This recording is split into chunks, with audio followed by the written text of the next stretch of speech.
বেশ কিছু লাঠি এখান থেকে বাজেয়াপ্ত করা হয়েছে, যে লাঠিগুলো দেখতে পাওয়া যাচ্ছে বিভিন্ন জায়গায় পেরেক লাগানো অবস্থায় রয়েছে এবং এক্ষেত্রে তারা বিভিন্ন জায়গায় দেখছে যে কারা কিভাবে কোথা থেকে এসেছিল, এই রকম লাঠি বা কোন কোন গাড়ি নিয়ে এসেছিল যারা এই সোনপুর বাজারে পুলিশের ওপরে হামলা চালায় বলে অভিযোগ। অন্যদিকে পুলিশের গাড়িতে মোটর বাইকে অগ্নিসংযোগ করে, পুলিশের গাড়িতে ভাঙচুর করে গাড়ি উল্টে দেয়। আমি দেখতে পাচ্ছি বিভিন্ন যে জায়গাগুলো রয়েছে ভাঙড় এলাকা, সেই সমস্ত জায়গায় পুলিশ বর্তমানে তারা গেছেন এবং যারা এই ঘটনাটি ঘটালো তারা কোথা থেকে এসেছিল, কোন জায়গা থেকে এসেছিল, কিভাবে এই গোটা ঘটনাটি ঘটলো, সেই সমস্ত বিষয়টা একবারে খতিয়ে দেখছে। আমরা সোনপুর বাজার যে জায়গায় এসেছি সেখানে দমকল আসতে পারছিল না, কারণ বিভিন্ন জায়গায় রাস্তায় অবরুদ্ধ অবস্থায় ছিল। দমকলের গাড়ি বেশ কিছুটা পরে এসছে এবং পুলিশের যে ভ্যান, সেই ভ্যান এখানে সম্পূর্ণভাবে উল্টে দেওয়া হয়েছিল, তাতেও অগ্নিসংযোগের চেষ্টা করা হয় বলে বলা হচ্ছিল।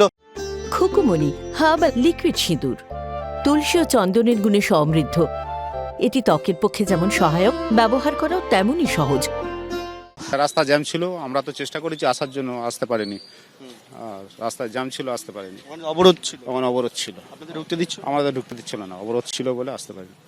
দমকলের কর্মীরা তারা আসতে পারছে না সোনপুর বাজার যে জায়গায় ঘটনাটি ঘটে এবং এখানে পুলিশের যেমন একদিকে এই ভ্যান কলকাতা পুলিশের সেই ভ্যান সম্পূর্ণ উল্টে দেওয়া হয়েছিল, পাশাপাশি কিন্তু এখানে পুলিশের বেশ কিছু মোটর বাইক, সেই মোটর বাইকে আগুন লাগিয়ে দেওয়া হয় বা রণক্ষেত্রে চেয়ারানা এই জায়গা। এবং বর্তমানে পুলিশ যে বিষয়টা জানাচ্ছে যে বেশ কয়েকজন পুলিশ কর্মী তারা আহত হয়েছে, ইট বৃষ্টি করা হয়েছিল এবং সমস্ত বিষয়টা তারা খতিয়ে দেখার চেষ্টা করছে। কিন্তু ভাঙড়ে যে পরিস্থিতি হলো তার পরবর্তীকালে কিন্তু যে বিষয় পুলিশ জানাচ্ছে, তারা বিভিন্ন জায়গায় টহলদারি দেওয়ার কাজ শুরু করেছে। তবে এখনও পর্যন্ত পরিস্থিতি যে সম্পূর্ণভাবে সমস্ত জায়গায় স্বাভাবিক তেমনটা কিন্তু নয়। পুলিশ জানাচ্ছে যারা যেই ঘটনার সঙ্গে যুক্ত রয়েছে তাদেরকে চিহ্নিতকরণের কাজ তারা শুরু করেছে। এই ঘটনায় ইতিমধ্যেই কিন্তু উত্তর কাশীপুর থানার পুলিশ মোট 8 জনকে গ্রেফতার করেছে। আমরা রয়েছি সেই জায়গায়, ক্যামেরা পার্সন দিব্যেন্দুকে বলবো দেখাতে ছবিটা, সেই সোনপুর বাজার।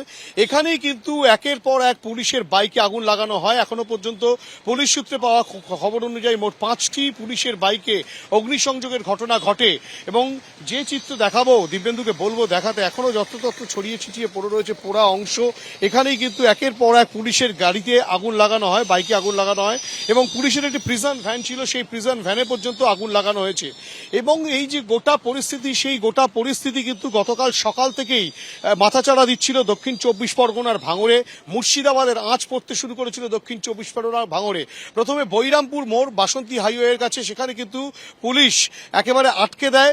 যা বিক্ষোভকারীরা যারা বিক্ষোভ দেখাতে শুরু করেন, যারা কলকাতামুখী ছিলেন, তাদেরকে সেখানে আটকে দেওয়া হয়, কেননা তাদেরকে শিয়ালদা যেতে বারণ করা হয়।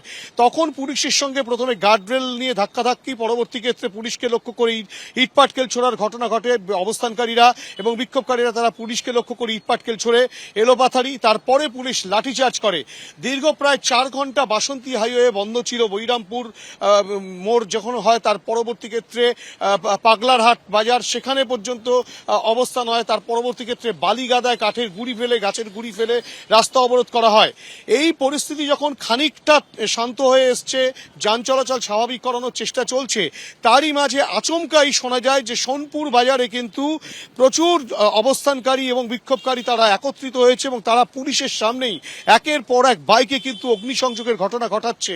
তুমি দেখতেই পাচ্ছ সামনে ইটপাটকেল রয়েছে, ঠিক এভাবে ইটপাটকেল ছোড়া হয়, গাড়ি ভাঙচুর করা হয়, পুলিশের প্রিজন ভ্যান ভাঙচুর করা হয়। তাতে পুলিশের কর্মীরা যেমন আক্রান্ত হয়েছেন, সাধারণ মানুষজন তারা কিন্তু দীর্ঘক্ষণ আটকা পড়ে যান।